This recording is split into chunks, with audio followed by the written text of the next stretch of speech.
I like The Alchemist a lot, and I was watching an interview of him, and he was saying that people hear 20% of what's made, and I really feel that. A lot is practice too. I have a lot of songs that people will never hear. I feel like that's the exercise when you're becoming an artist. It's like sketches. Some of those painters, they just sketch all the time. Some of them become paintings. Some of them, you might start something and you might not even finish it. You know what I'm saying? And you just keep moving on. That's how I think about music.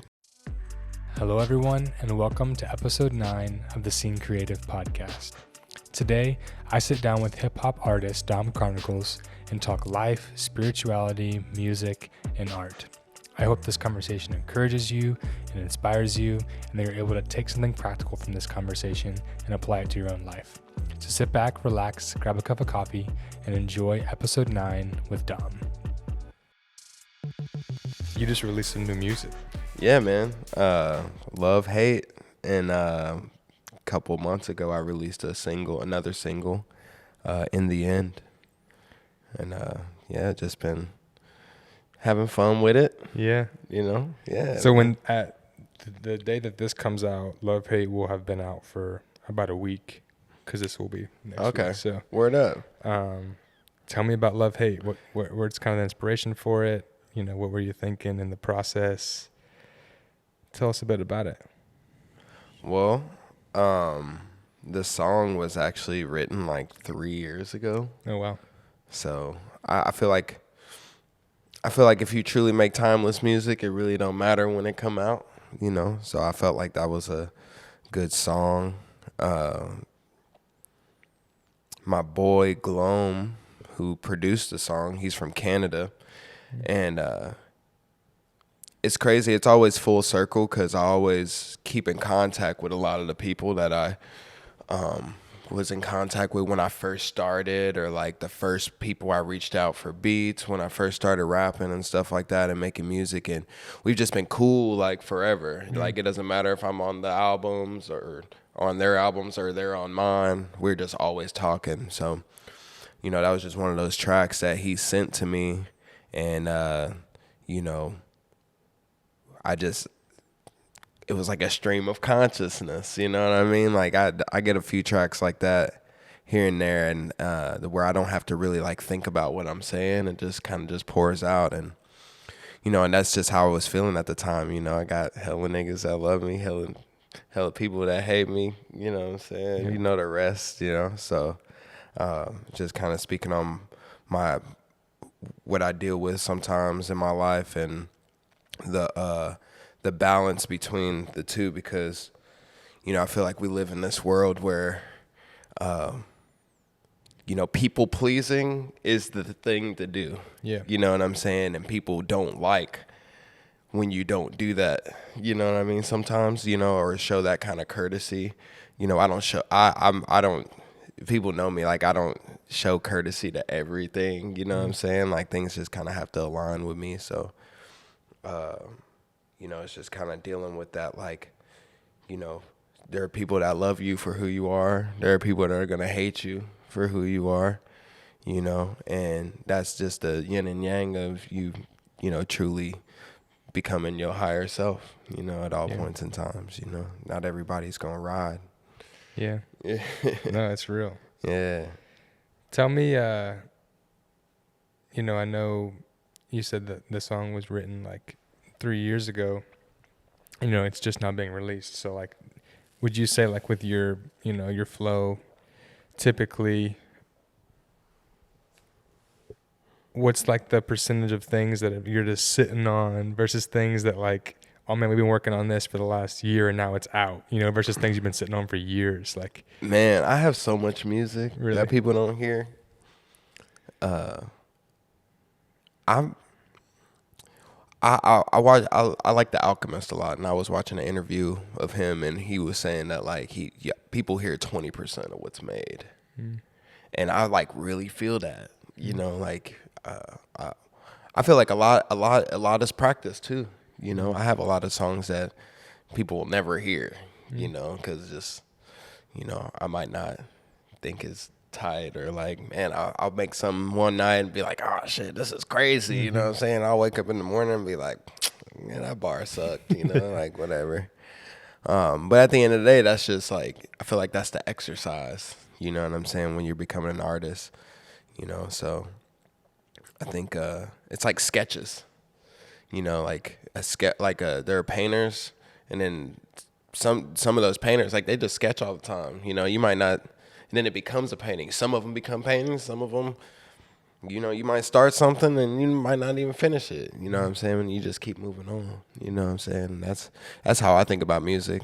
You know, like, sometimes I'll start a beat, I won't even finish that motherfucker just because my heart ain't in it no more. Let me make another one. I'm not gonna stop making beats, but I'm gonna just be like, okay, well, this is a little drum pattern. Fuck it, let's keep it moving. You know what I'm saying? I do that with songs all the time. Like, I'll start writing to a beat and be like, all right, fuck it, I'm gonna just come back to this later if I'm not, like, channeling, you know what I mean? Yeah. So, yeah.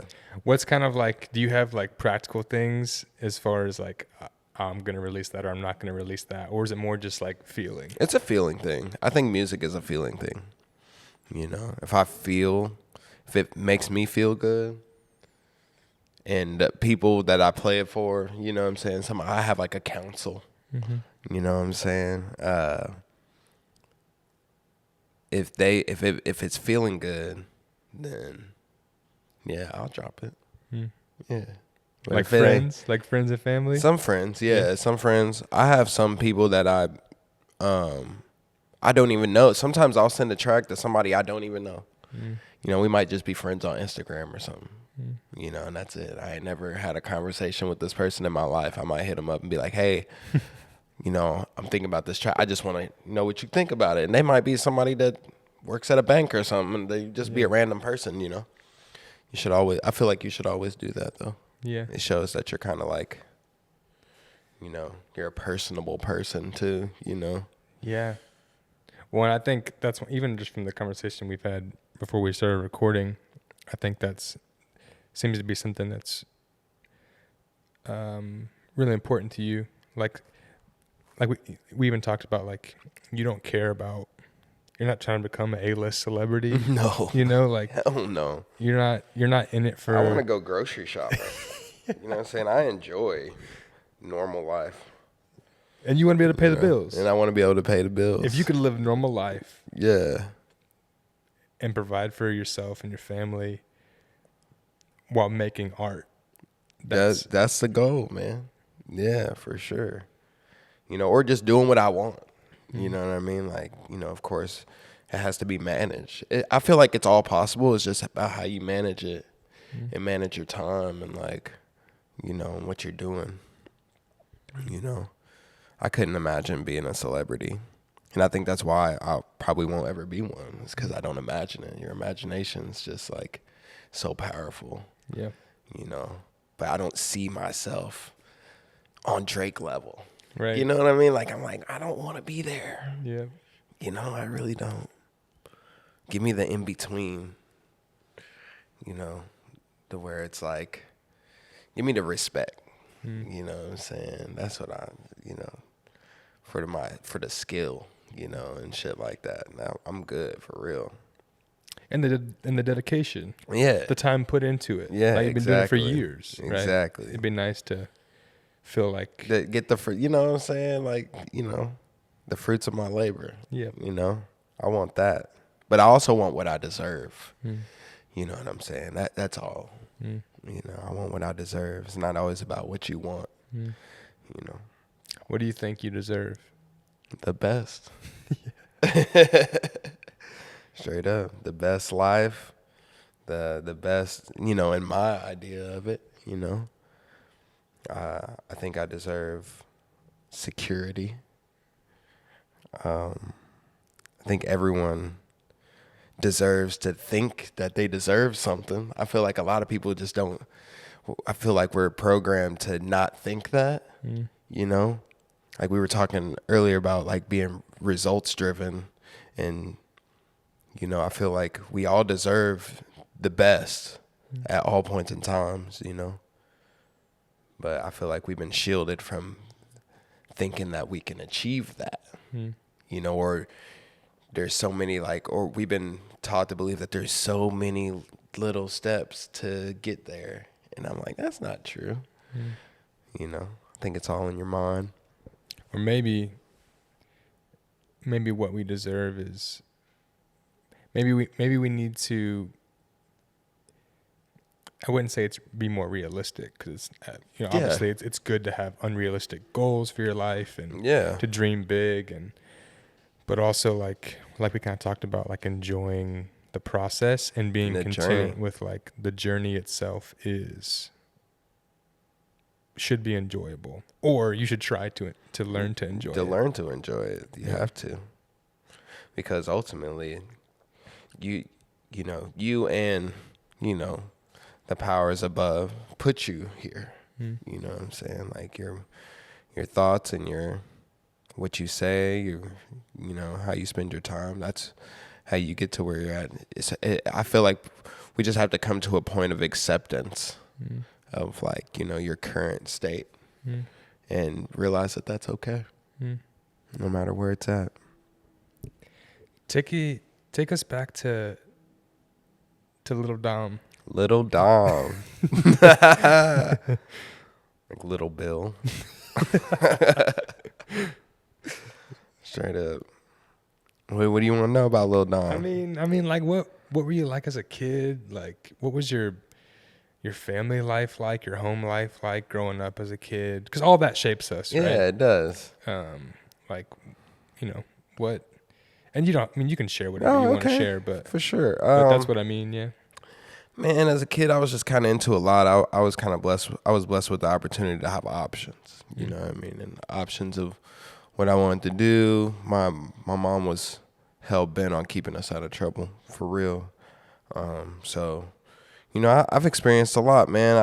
I've had a religious part of my life as a kid. I've had, the rebellious part of my life as a kid.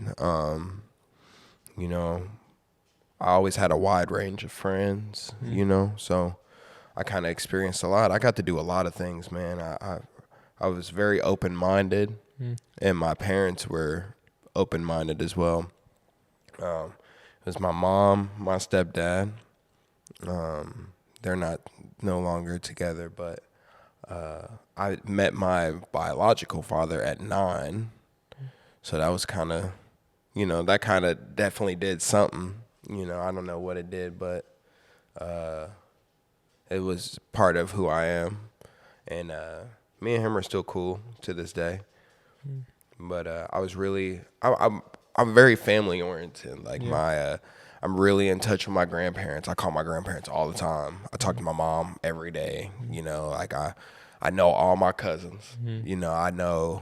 I know everybody in my family for the most part, and I'm really close to a lot of people in my family, and we're very accepting of each other. My whole family, they knew I was smoking a long time ago. They knew I was into what I was into or doing what I was doing, but our families are really like accepting of everything, so I got the chance to kind of just be who I am organically. I can't say that like my parents like tried to shape me in anything. Like, how you have like, the typical son, dad played basketball.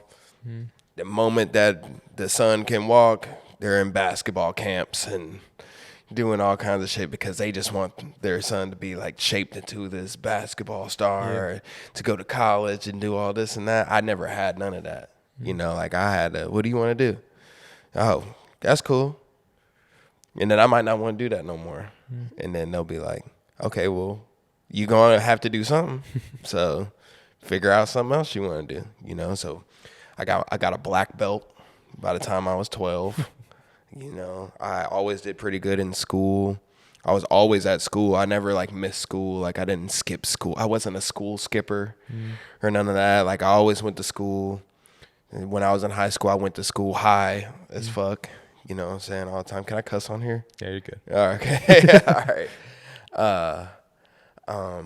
But it was all part of like my parents. They had a string on me, but it wasn't a tight one. Yeah. They let me kind of develop into who I was organically, and I appreciate that. Yeah. No, I think that's. I would say similarly, my upbringing. But there's something powerful about that. Yeah. Like there's something about your parents giving you maybe guardrails, Yeah. but like Explore. Yep. And I think how that shapes us as adults, I know I'm super grateful for Yeah. my parents for a similar, Yeah. And perspective of raising us. And there was definitely dark moments, like my mom and stepdad got divorced twice. You know what I'm saying? Like, and like went through that with my mom. Like I remember like we had like crazy ups and crazy downs, you know what I'm saying? We had times where, everything was all good, and then next thing you know, it's ramen noodles every night. You know what I mean? We didn't even understand why. Because you're a kid, like you don't understand, like, oh damn, like mom is poor as shit right now. Like you don't even know, because that's not what you think about. Like you're thinking about like going to school, and seeing your friends at school and stuff. Like, you're not, I couldn't have friends over. That's another reason probably why like my parents let me kind of just roam and do whatever, because I could never have friends at my house. So I was always at everybody else's house, so I don't know, man, got me thinking. Just memories, man, like for real. Where does music come into all this? My mom, she was in band. She didn't do music when I was a kid. Like that was just kind of like what she did when she was in college and stuff like that. So there wasn't really music around as far as instruments or anything like that. Except for my cousins. My cousin played drums and stuff, and it really just came from my parents' love of music that got me into music. So my parents are always into CDs. My stepdad had every rap CD that you can think of. R&B too, And then it got me into music where I was like, 12 years old, and I wanted this CD for Christmas, and like things like that. I was cognitively listening to music a lot earlier than people, you know what I'm saying? And then it developed me, being on the new mixtapes. Like I always knew about the mixtapes that were coming out. I always knew about, new artists before they even blew up, and I was just into different stuff, Like I had the side of me that, Lil Jon and the East Side Boys was killing it, right? But during that same time, I'm listening to Lupe Fiasco. You know what I'm saying? Like I'm listening to Dilated Peoples, Mobb Deep, a lot of DMX, and my dad was obsessed with that dude. My stepdad was like, I think like every bald guy back then, every bald black guy when DMX came out was, this is my guy. That's my dude. You know what I'm saying? Like I think that's like, it was just the common like, bald guy. If you were bald and into motorcycles and black, guaranteed you fuck with DMX. You know what I'm saying? Like DMX was his favorite rapper. Like I don't know, so a lot of that. But my stepdad would let me borrow his CDs. I call him my dad because he was basically my dad. I didn't know my dad till I was 9, but he was my dad. My biological father is my father. There's two different things. Dads and fathers are two different things. But yeah, man, just being able to just roam through CDs. They didn't really like censor what I listened to either. They weren't like, oh, you can't listen to music with cuss words in it or nothing like that. I just better not cuss in the house. Like that's just all. Like don't cuss in front of them or like whatever, because that's disrespectful. You know what I'm saying? But yeah, just them having a collection. I was able to. It's like the Akashic records of music, hip hop music for me. So I was with it. So when did you start making your own stuff? At what point did you go from a person who enjoyed listening to it and, even the lifestyle and the culture of it to like, I think I want to make music? Well, me and my friends started dabbling in high school. We were like 16 years old. Just hopping on the computer, pull up Audacity. Heck yeah. You know what I'm saying? Grab a beat from God knows where. And just record. We used to record on this little mic. The mic looked like a straw. Remember those? Yeah. And we just kind of did some fun stuff. I laid a couple verses down, you know what I'm saying? I like the idea of being a rapper before actually putting in the work of doing it. So I was kind of like trying to like, but I never like paraded around as like, oh, I'm a rapper in high school. I just kind of like did it for fun. And, I always wrote, poetry or like I used to write R&B songs and stuff, in my little composition notebook. I was always writing, whether it's a story or that type of stuff. So really I just took my one day I decided to really take my skill of writing to, start really making music. And that was when I went to college. I went to college for a little bit and I ended up dropping out. And with the last of my student loan money, I got some unsubsidized loans. I pulled out an extra $1,000 in unsubsidized loans because I knew my grades weren't good enough to keep going. Because I got caught up and ended up going to jail my first year in college. Like 6 months into college, I go to jail, get a felony.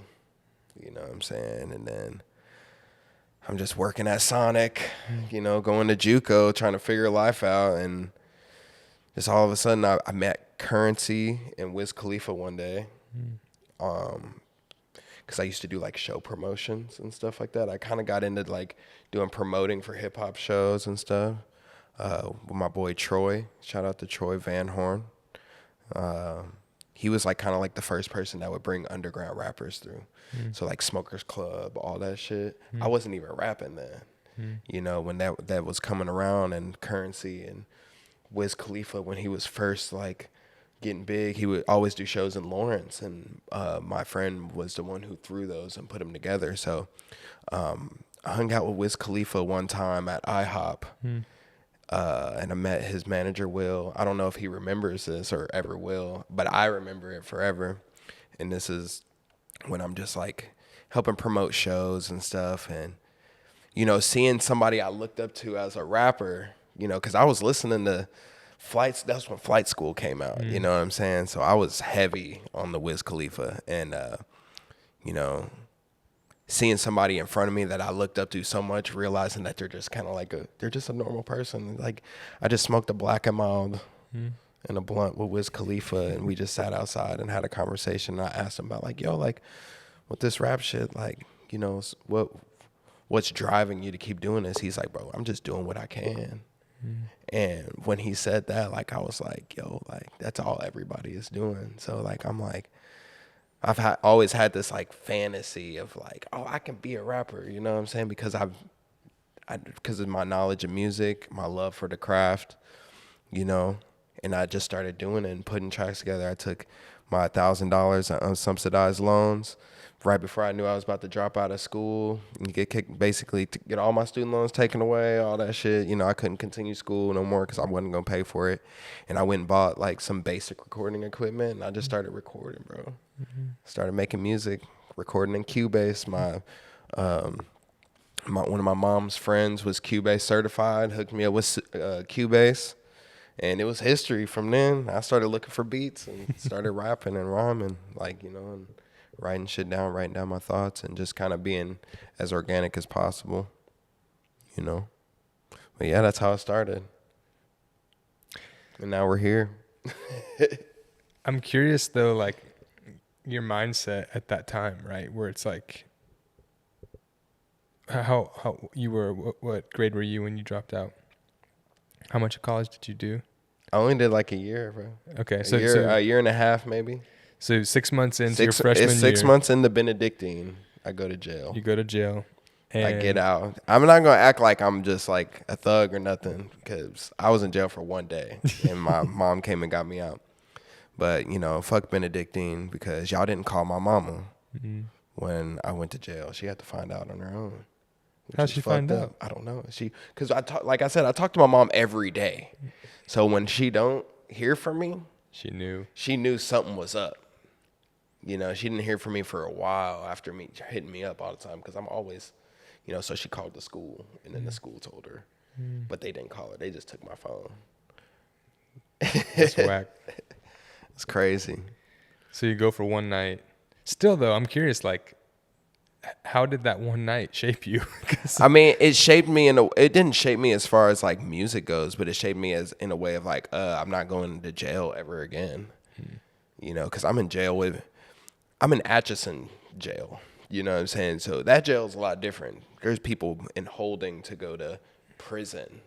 There it is. These aren't people that are just like on some traffic charges and they're just serving 30 days or like whatever. These are people that are like, oh yeah, I killed a cop. You know, I spent a day talking to these people and I got like this crazy perspective on life to where it's like, yo, like, you know, I didn't think what I was doing would land me here. So I'm just gonna do what I can to not be there anymore. You know what I'm saying? Because I know, like, I kind of like chilled out. You know what I'm saying? Like, you know, I changed my kind of like my friend groups and stuff like that. And just wanted to, like, after that experience and then going through probation and like doing all these things, you know, like I really wanted to be like a different person. And I realized that through those processes and going through that was like a lot of trauma for me. You know what I'm saying? Because like that's not who I am. You know what I'm saying? So I just dove into music. You know, it was a way I couldn't go anywhere. My mom would not let me leave the crib because as long as I was living with her, I couldn't leave the crib. That's what drove me to move out, you know, also with foreclosure and things like that. But then I moved to the city. I moved to the city when I was like 19. And ever since then, I've been, you know, making music. And that's when Dom Chronicles happened, you know. So where's the name come from? Obviously, your name's Dom. Where's Chronicles come from? Chronicles comes from, you know, a chronicle is a written, recorded history of time. So it's like basically whatever I'm writing, Dom Chronicles. It's like Dom, that's me. Whatever I write down, that's a chronicle. So you can put the Dom Chronicles if you want to. You know, I don't refer to myself as that, but that's, you know, kind of where it comes from. You know, just knowing that everything is just a recorded point in the history of time, you know, past, present, sometimes future, if I want to manifest something. So you start, you know, getting serious about recording. You use that $1,000 subsidized, unsubsidized, whatever. You got, you know, some simple equipment. Yeah. And you're I'm in the house. Off to the races. You're in the house. Yeah, I'm you're in the house putting out projects. Because back then there wasn't no streaming services. So I would just like I would just rap, mix myself. It was terrible. You know what I'm saying? But it didn't sound like that bad, you know what I'm saying? But it sounded like a mixtape. Yep. And I would do my own art because I didn't know any artists at the time, you know, or people that did graphic design and things like that. You know, that wasn't happening a lot, you know, to where everybody can be a graphic artist or everybody can be, right, you know, get podcast stuff and do, you know, the opportunities are so crazy now, you know. Yeah. But back then I didn't know any artists. So I would like, you know, do my own graphics. I might like take a picture of something on my phone and then bring it into GIMP and do the thing, you know, or I might find something. I'm like a finesse artist, you know what I'm saying? I used to grab like 3-4 things, 3 different images. It might be a background or a wallpaper, a free wallpaper or something, and I'd manipulate it, right? And then add this and this on this, and then it just ended up looking clean though. So like I just, you know, kept doing that until I got my name out there a little bit in Kansas City. Back then the scene wasn't shit, you know, so. What year was that, would you say? Shit. I put out my first like mixtape in 2011. Like my first like little thing, 2011. But I really feel like I didn't find my voice until 2014. So I consider 2014 my real beginning of like, oh, this is how you are campaigning records, doing shows regularly with intent, selling tickets, really doing it. You know, I feel like the first few years was just me kind of like dabbling, putting out music, having people download it and just people getting a feel for who I was, in my community. Mm-hmm. And then from there, I feel like 2014 is really when I kind of put a stamp on like, okay, I'm a rapper. I put out a record, dope record. I pressed it up, had a dope release show, toured, things like that, like really moving as a musician, as a business, trying to create revenue, and attempting to while still enjoying it. Yeah. So we're almost 10 years. Almost 10 years. Next year is 10 years. Since that 2014 record. Yeah. It's crazy. Where are you at? How do you feel about like the last 10 years and like what you've seen over the last 10 years and where you want to be in the next 10 years and, Next 10 years? I don't know. Let me see. Let me go. Over this past 10 years, if I were to reflect, I'm very happy with what I've done. I'm very happy with the people I've come across, how I've made them feel, how they make me feel.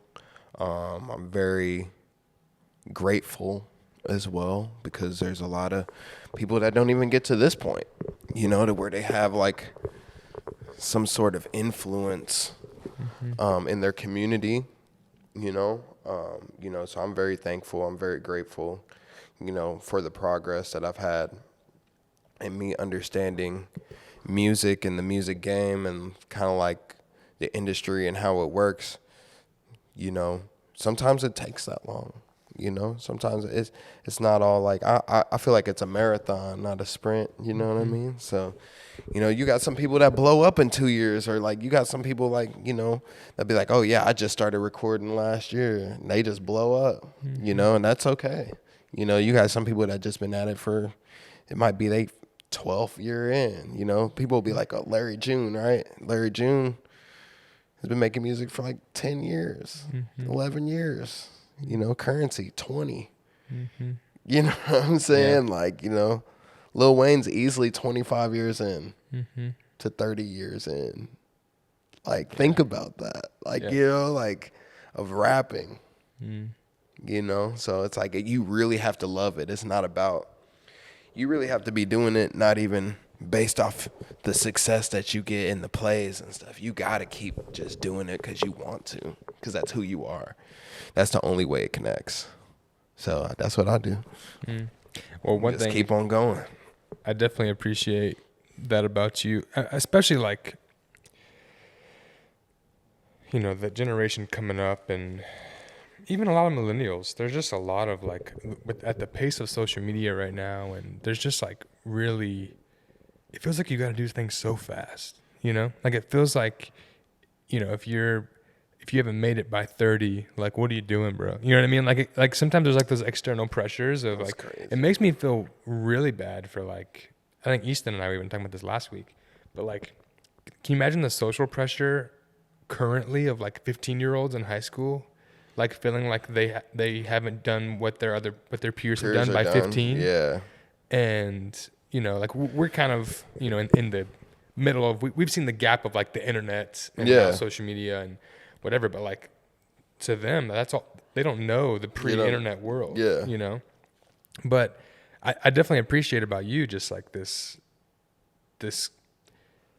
I'm in it because I love it and I'm gonna do it another 10 years, and if it takes off, cool. If it doesn't, I loved it. You know what I mean? Like, and that's what resonates with people. That's what most def. And I do think you even mentioned before this, like, that you do feel like, there's kind of some momentum recently, and you might be running the brink of becoming even more well known and being able to work with bigger people and different things, and I really do.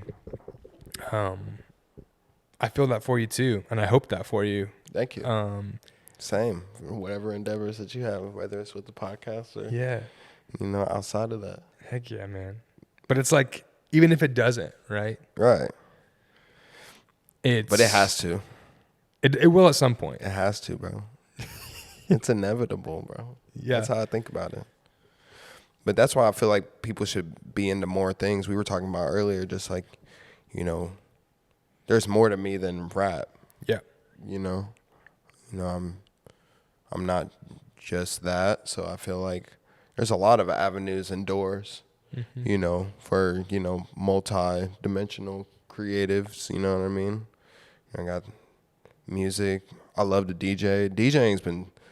That's been the thing people gravitate to me the most now. Like, you know, and for a while I was like unaccepting of it. Like I was like, nah, you know, like listen to my music, you know what I'm saying? But that's not always going to be the case, you know what I'm saying? I got some people that just like, they might not listen to my music like that, but they're at every single event that I spin at, you know, because they just like my taste in music, you know, or things like that. Like, so, you know, I've learned to be accepting of where my success may come from. I feel like a lot of people control where their success comes from. Like, oh, I want to be successful in this. So they're blind to all the other things that they could be successful at too along the way. You know what I mean? So, you know, whether it's, you know, DJing or, you know, I get a placement for a dope beat with somebody, like, you know, a placement with somebody dope, you know, with my production, or, you know, I make a bigger name DJing or something like that. Like, you know, as long as I can make somebody feel good, that's the whole goal. You know what I'm saying? Like making people feel good, you know. Yeah. Serving people. Yeah. You know. Yeah. Providing an experience. Yeah. You know, for people that's different, you know, than what they're used to. Tell me about More Than Friends. Bro. Have you been? No. Okay. I heard about it. I hadn't even heard of it. But the first episode of this I did with Monfoy. Okay. And Monfoy's like, he shouted you out in the episode. That's my dog, bro. And you know, he puts together playlists and like whatever, and you know, loves music and the you know, culture of that goes along with that. And shout out By Design, man. Yeah, man. But yeah, he just kind of was like,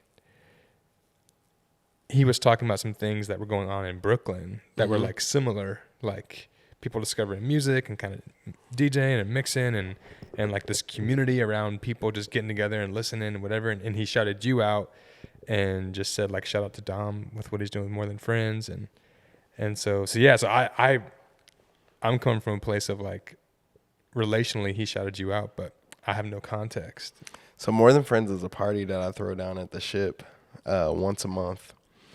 And we're working on getting it in bigger cities right now, but we've been doing it for a year. And these aren't my words, but I heard it's like the best party in the town. That's what I heard. That's subjective. Yeah. I think it is, personally.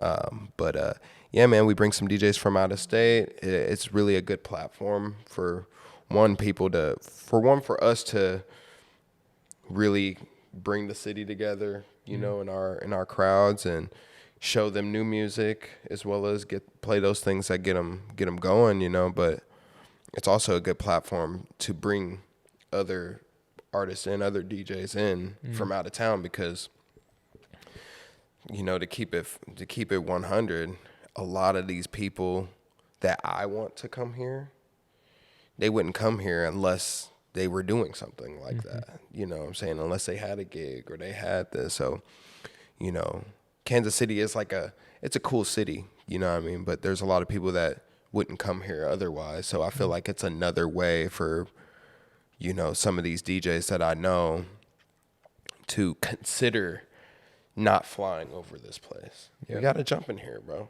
Like pull up to More Than Friends. We'll book you on More Than Friends. And then they'll be like, dang, y'all really get lit. I can't wait to come back. I love that. And they might come longer. Like I got my boy Olea, he's coming in. But he's like, I'm just spending the weekend out there. I ain't never been to KC before. So I'm letting him, you know, get the loft, you know what I'm saying? You know, I'll go stay elsewhere.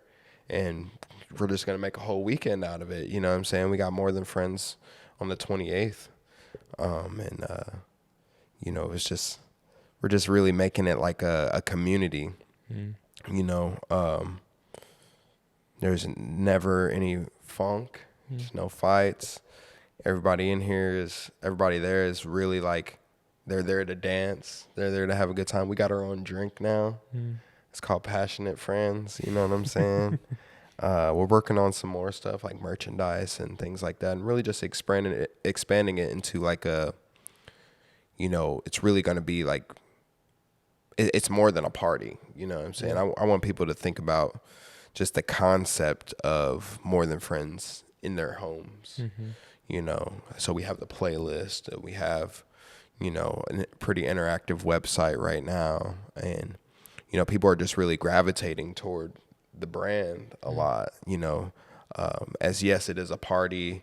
Yes, it is this, but, you know, we put a lot of work in our marketing. We put a lot of work into like, you know, the messaging of what we're doing. Like, this is where love happens. So like automatically you're speaking love into it.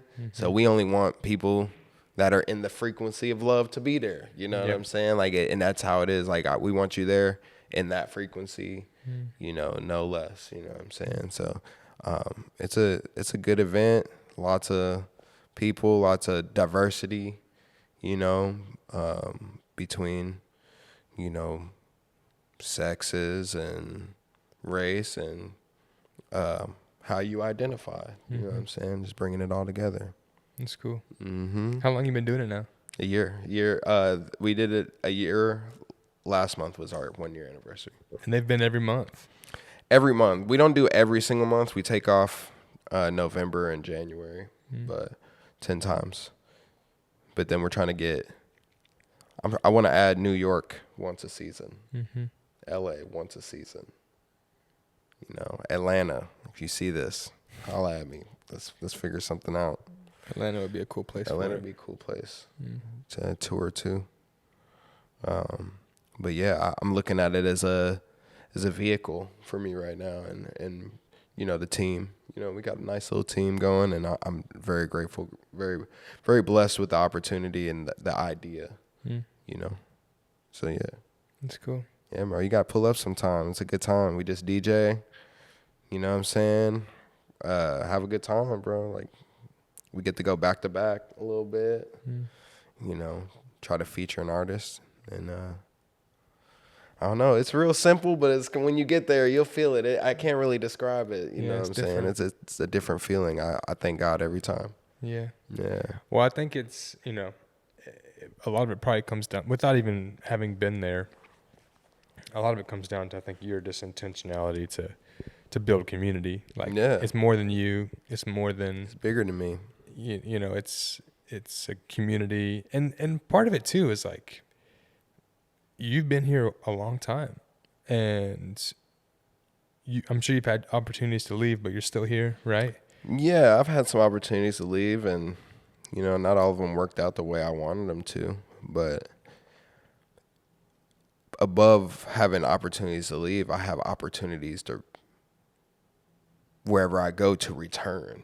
And I feel like that's more important than, like, I feel like a lot of people move and they do their thing, you know what I'm saying? But that's based off, like, you know, what you want to do. Of course, I want to live somewhere else for a while and do that, but that's not, I'm not going to, like, stress myself out trying to figure that out when I got a well-working machine here, and if I can travel the nation and the world and still have a home base, I'm cool with that. I'm like a nomadish kind of person, you know what I'm saying? So my goal is to always be on the move. So it really don't matter where I live at, as long as it's somewhere I want to live. You know, like, I don't mind living here. New York is very inviting, you know what I'm saying? LA has always been an inviting place for me. But, you know, I would love to spend months in different places. Like, you know what I'm saying? I'd love to live in Tokyo for 3 months. If I had the opportunity to do it, if I got some work, or if I got something, you know, going, or some, you know, a creative project or something like that, I would love to do that. Same with a lot of other places. So, you know, I love it here. I love Kansas City, man. Like, I'm always going to. So, and I think that's the other thing too, is like, kind of the thing I wanted to kind of point out is just, you've chose to invest here. Yeah. You've invested time and energy, and partly because you started out here, you grew up here, and you got family and all that. But regardless of that, like, we've all had the opportunity to leave at some point, but you've stayed. Yeah. You're here, and you've invested, decades into Kansas City, and a decade of your music choosing to, do it here, and or at least be based here, Yeah. and I respect that. That's what's up. And I think Kansas City is going to grow. Yeah. For sure. Like, it's inevitable. Easton and I, we were talking again to refer to our conversation last week, but just like Kansas City itself even feels like there's kind of this momentum that's kind of happening. Like, I don't know, like, there's just kind of things are about to, it may not be like super fast, like blow up or whatever. And obviously we don't want it to get too crazy. Like, right. We kind of like that it's affordable, and, but as far as like things to do and things going on, like there's more and more happening, and there's more and more people, I think, who are trying to put Kansas City on the map and at least make it a destination.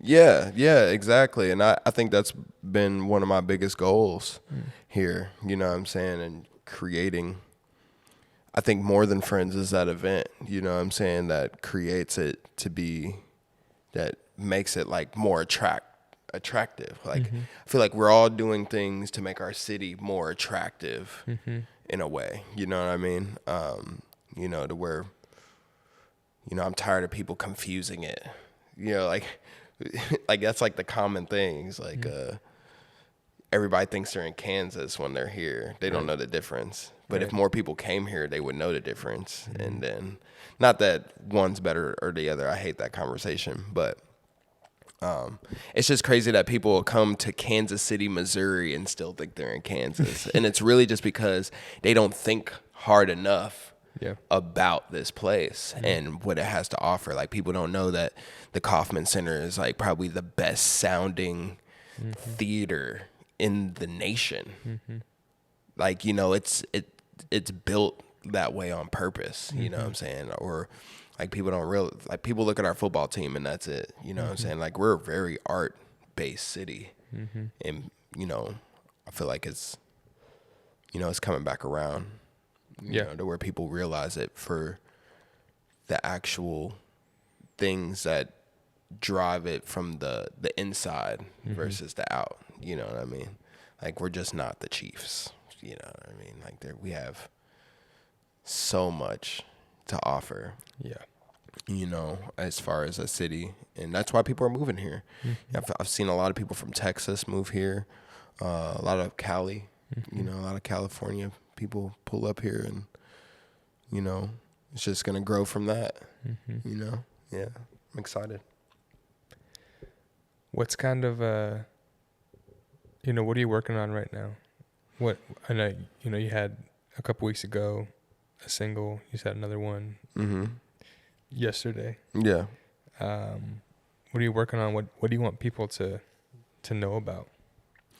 Man, I'm just I'm working on being as consistent as possible right now. It's not necessarily about like what I'm doing, but trying to be consistent and intentional. Sometimes it's hard to be consistent and intentional, because what's consistency? Consistency is like doing something on a regulated kind of basis, right? But that basis is subjective, you know what I'm saying? Consistency is once a week. Consistency is every day. So it's really just like figuring out my whole like plan of being consistent in my own way, to where people can, because you're still selling, to where people can digest. You have to like keep in mind that yes, you're doing this for you because it's your expression and things like that, but you're also doing it for others. So you have to take others to some degree, into consideration. So like for me, the way I take others in consideration is my timing versus what I do. Because I feel like, I don't mean to be braggadocious, but I feel like whatever I do is going to be dope. You know what I mean? It's going to be fire, because I imagine that way. You know what I mean? Like, I feel like that's why people gravitate toward me, because of everything that I do. but the timing of where people can digest it all is very important, you know? So, I'm always working on music. That's like always happening. I'm working on an album for next year. I got some EPs that I'm working on with some producers. I got some stuff with other producers. I'm also producing. I just produced a project for my boy Riley, who I just did just the beats. And we're going to put that out, package that up, put it together. But yeah, just being consistent with like communication with people, you know, and making sure that everybody's enjoying working with me too, you know, and that's how you continue to build those creative relationships. But yeah, the spices, you know, I got these incense trays and incense I'm working on. Just trying to have things that like stand the test of time, you know, because a song is timeless. A shirt is not, you know. I wanna learn how to create things that you're gonna keep for years. You know what I mean? And look at it and be like, oh, that's really tight. You know, it's really cool that I have that, or you know, oh, this tastes good. You know what I mean? Like that's why I do the seasoning, because I like to cook.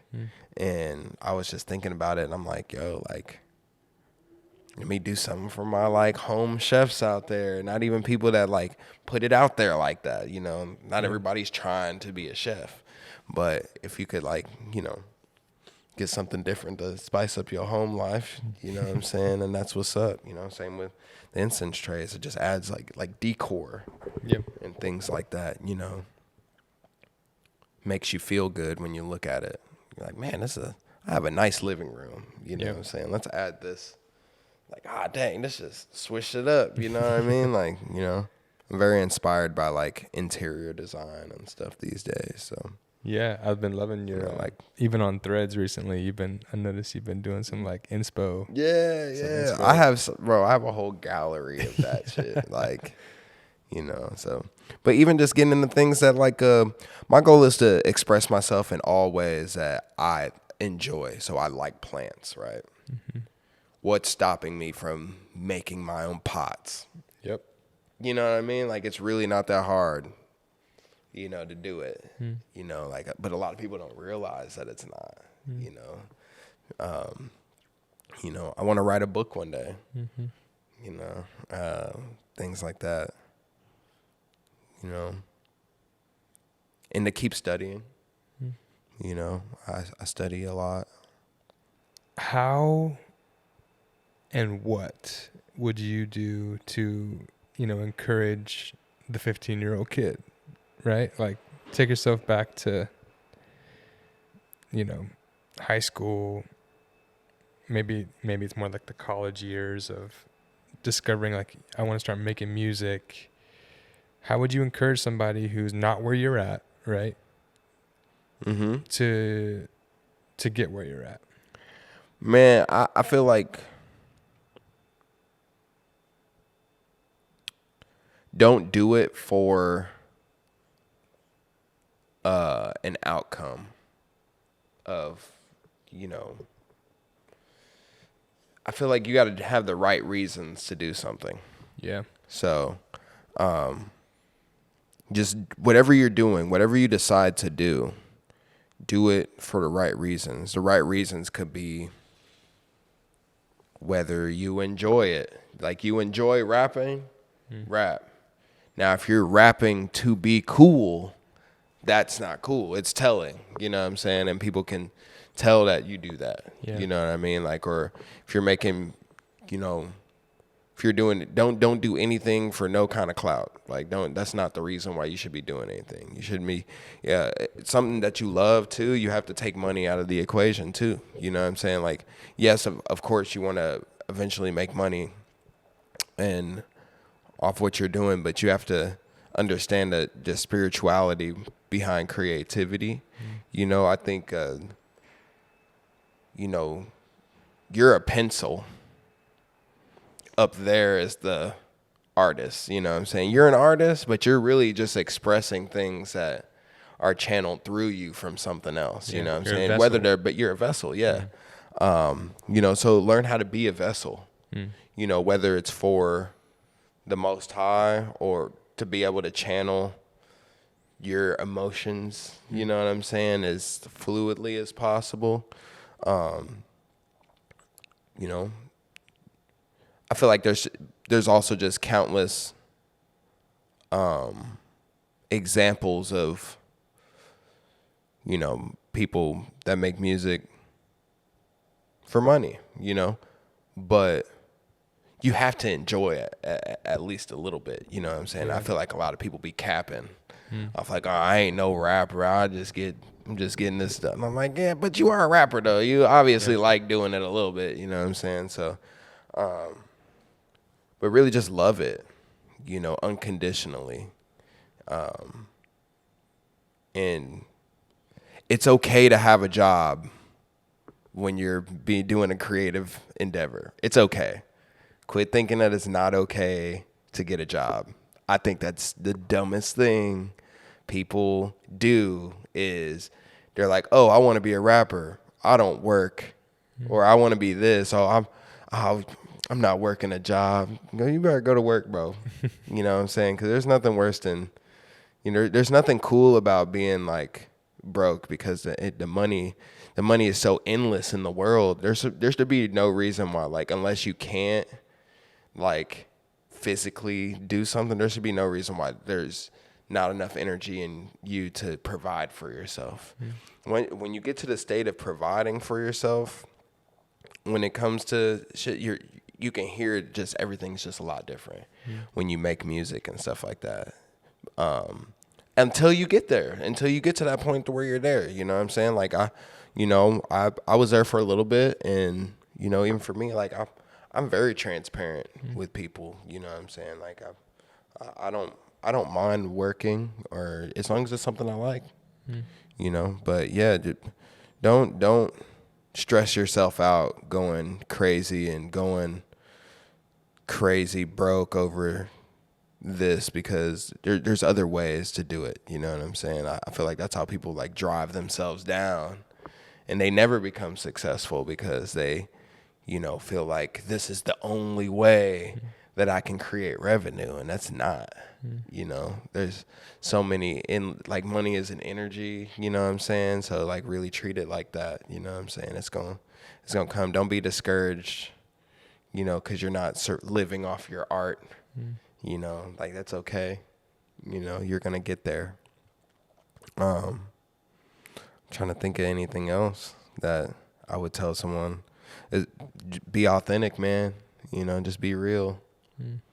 You know, because if you, I don't know, we all think the same thing about the artist that, like, you know, you'll sit there and rap about pulling up in a Bentley, but you pull up to the show in a broke down Camry. Like, this rap about your broke down Camry. Like, you know what I'm saying? Be honest. Be honest. Be honest in your music. Be honest with your art. Like, it's amazing. Like, what honesty in your craft and with your art and where you're actually at the point in time brings out of people, you know? So, yeah, that's what I'll say. Just be authentic, be honest, you know, I'm not going to say be relatable, because that's subjective as fuck, you know? So, but just be yourself. Yeah. That's it. That's good. Yeah, man.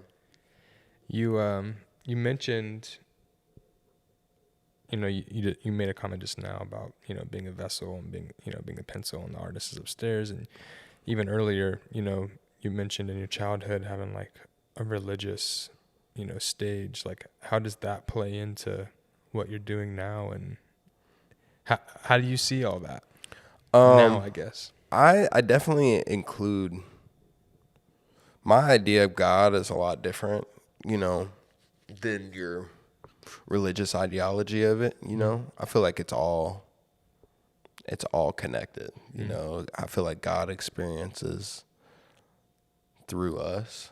So we're connected to that. I don't think it's anything separate.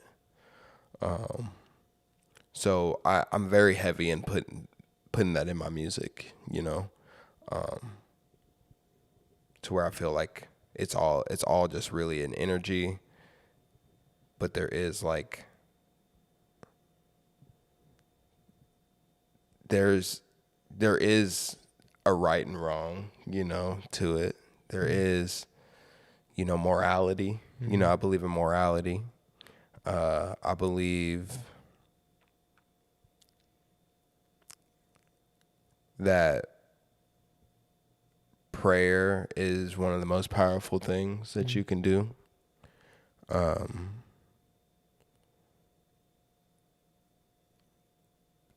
Faith is very important. And faith in higher power is what drives humanity, Yeah. whatever form that is for you. So to have a connection is priceless. Having a divine connection, having a connection to the divine is priceless. Everybody should have a connection. But you know, I went to church and stuff, but I feel like through going through all that and understanding it a little bit differently, I've kind of developed my own, I wouldn't call it my own religion, but my own kind of spiritual practices, you know, to where I'm like it's hard to be in the middle, but I feel like I find that medium between like understanding that, yes, there's these religions, they all kind of point to the same thing. I believe in the even the dark arts of things, you know what I mean? Like, you know, occultism, you know what I mean? I that stuff has validity as well, you know. It's all valid. And really the world is like what we really make it, you know what I'm saying? Like I believe in magic, you know. I believe that there is a war going on that you can't see. Yeah. I believe that our realms are slowly but surely compressing together because, you know, we're headed to an infinite, like, everything's going to speed up so fast and get so hot to where eventually it's just going to go away. You know, so I don't know if that'll happen in my lifetime, probably not, you know, but we're changing with the universe at all points in time. So I feel like spirituality is a developing thing. You're not always going to be in the vibration that you want to be in, but you have to know how to get back to the vibration you want to be, because we do have all these distractions. We are of the world at the same time. So the world is meant to distract you from, you know, that connection. But I think just having a divine connection, and however you do it, whatever's best for you, is a game changer. You can't just be out here. I don't believe in believing in nothing. You know, I could never be atheist. Yeah. You know what I'm saying? Or agnostic is believing in a higher power, but understanding that you don't have the understanding to comprehend exactly what it is. And that's okay too. Yeah. You know, but not believing in nothing.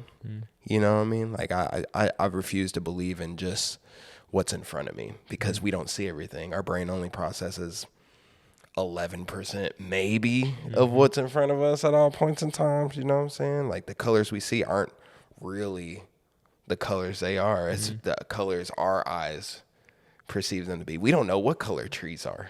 Yeah. For real.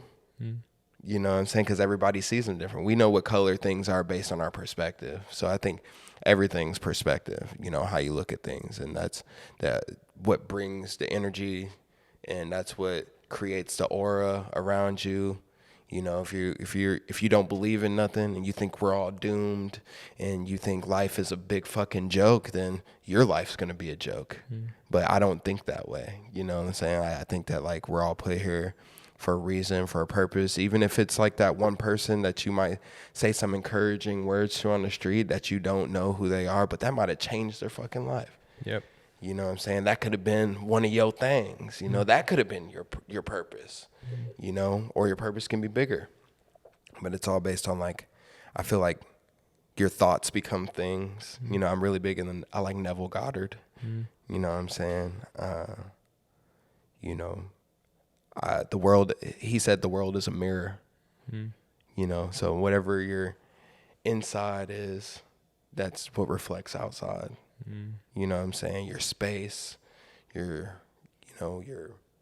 financial well-being, you know, how you look on a day-to-day is a reflection of how you feel on the inside. You know what I'm saying? You know, so I just hope for people to understand that above all, you know what I'm saying? And, you know, just having a good relationship with the divine and God or Allah or like whatever you believe in is healthy. And it's needed. It's good. Yeah. Yeah, man. Well, I love this type of shit. what's kind of some things that you do? Maybe it ties into the spirituality aspect of things. Maybe it doesn't. But like, what are some things you do to live healthy rhythms, to maintain like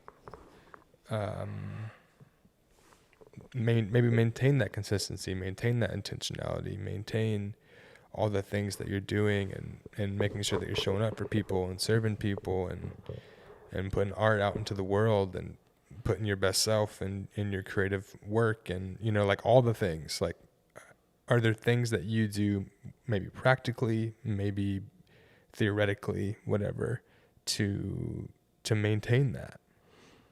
Yeah. I meditate daily. I'm not a complete saint though. Sometimes I miss it. But I can tell when my day's different. I can tell my day's different when I don't. Or maybe that's my mind. You know what I'm saying? So I meditate. I try to eat pretty well. Eat good. I try not to eat a lot of bullshit. I feel like that's what be messing people up a lot. Yeah. You know, your mind can't be clear if you're eating McDonald's every day. It's not possible. You know, or you're putting the wrong things in your body. I try to be, now I ain't gonna say I don't live, you know what I'm saying? I'll get a little piece, I'll get some candy, you know, every now and then, you know, I'm going to the studio, I'm getting some gummy worms, like that's happening. But it's not like I keep just like candy at the house, you know. You like to cook, so you enjoy I like food. to cook, yeah, I like process. food. Yeah, I like the process of putting it together. And that's another thing too, just spending time with myself. I love my alone time to do whatever I want to do. And it doesn't even have to be music, just like I like, you know, waking up early in the morning, make me a little cup of coffee, turn on the vinyl, clean something, you know, and just like, just might listen. I listen to, there's a guy I listen to, his name is Joseph Rodriguez. He's really dope. You should check him out. I'm gonna send you a link. Yeah, send it to me. But I listen to like very encouraging things about like, you know, your mind, repetition, like hearing those types of things repeatedly, make you really feel it, you know, that you're like, you know, that you're on the right path. You know what I'm saying?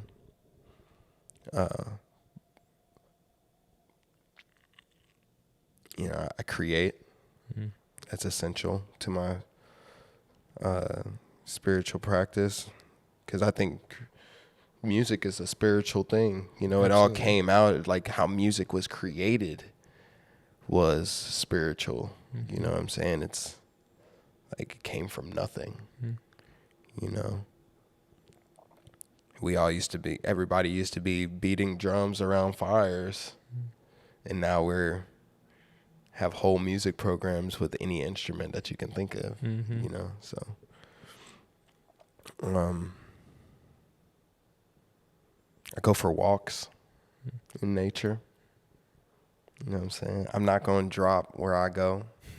I'm gatekeeping. I'm going to gatekeep my nature park. Parkville. Stop.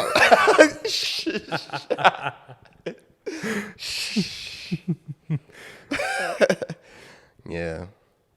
If you watch this Parkville Nature Sanctuary, that's my vibe. You might find me up there reading a book, Meditating chilling on the bench. on the bridge. They're fixing the waterfall right now, so it's just kind of dusty right there at that area, but I go deep in. Or I might go for a trail run. Like I have like some certain shoes that I'll go for a little jog through, you know, smoke something. I like being around trees and water. Water's my thing.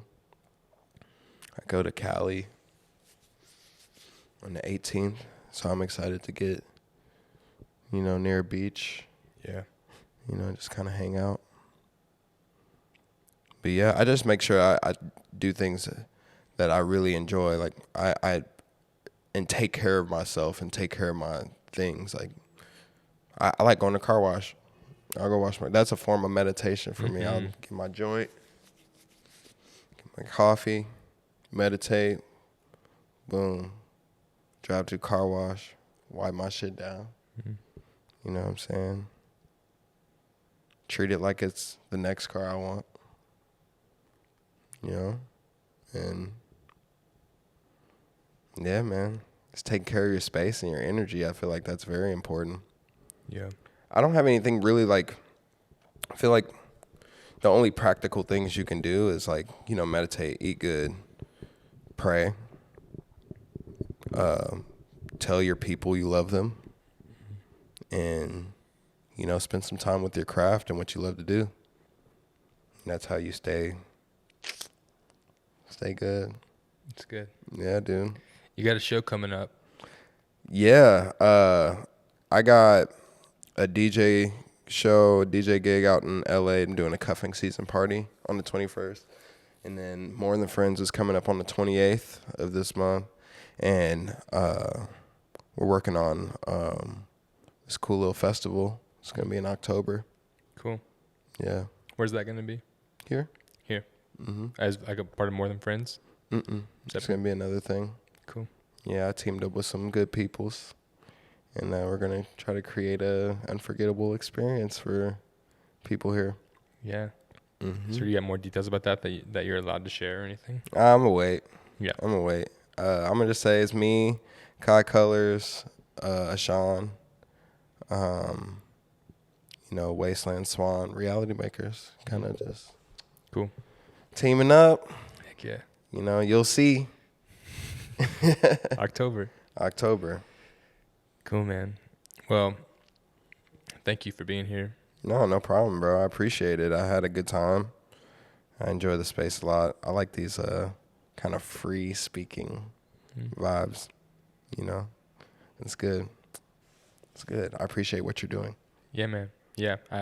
Again, just to reiterate, like, I said it to Easton, but I say it to you too. Like, I'm, you know, as someone who's been in Kansas City for a bit now, and where are you from? I'm all over, man. I was born in Louisiana. Okay. So I'm from like Baton Rouge, New Orleans area. Nice. We moved to Colorado when I was 10. Really grew up in Colorado, and then moved out here in 2017. Okay. And then had a stint in Vegas for 2 years, and then back. Came back. So kind of back and forth a bit. That's what's up. But yeah. You're a nomad. Yeah, but I just appreciate people who are building things here. Yeah. You know? And that's one thing. I don't even think that like my intention even in starting this was really to be a focus. Like I think in my mind it's something that can serve people even globally. But as I've started to have more conversations and and have tried to, like, I don't want to do like the Zoom call, like podcast. Like I want to be in person, you know? Yeah, offer it. And so because of that, it's forced it to be people who are here, you know, or like whenever we went to New York and I just, you know, shoulder tap them on foie and was like, yo, let's hang. But I want to be in person. And so it's naturally kind of just become like the Kansas City circle of people who are just KC creatives who are just been investing in the area. And like I said, I didn't intend for it to be that conversation, but it kind of is like evolving into that a little bit. And it may not be forever, you know what I mean? Like exactly. hopefully, you know, I can start to expand it a little bit and maybe take a couple trips and kind of shoot some like in different places where we have some friends. But whatever it becomes, I'm proud to live in a city that has people like Dom, who is proud to be here and create art here and build community here. Yeah. And anything I can do, you know, to support you and whatever, that's where I'm just like, that's what I want to be, you know? So it's real. I can only appreciate that. You know what I mean? Yeah, that's man. what's up, bro. Well, thanks for your time today. Thank you, bro. I'll have to come check out More Than Friends. Yes, you got to come through. More Than Friends or a show, you know what I mean? Or just to hang out, bro. Let's hang out, bro. You're cool beans. Cool, man. So let's get it, bro. All right, man. Appreciate you. Thank you. Thanks for listening to the episode today. I really hope that you're able to take something practical away from this conversation and apply it to your own life. Thank you again for all of you for listening on this journey with me. Thank you for investing your time and to taking time out of your day to listen to this podcast. It really means a lot. Your time really means a lot. So I'm just really grateful for everyone who's been listening over the last couple of weeks. Definitely check out Dom's music. Everything is going to be linked down below, as well as his most recent single, which actually came out about a week ago, called Love Hate, that you can check out now. Definitely look into all this stuff. Give him a follow on Instagram. And then be on the lookout as well, down in the link below. We have a Discord chat that's coming to the Scene Creative community really soon. So down below, you can sign up to be the first one to know when that's available. So you can jump on the wait list down below. As always, make someone feel seen this week. Peace.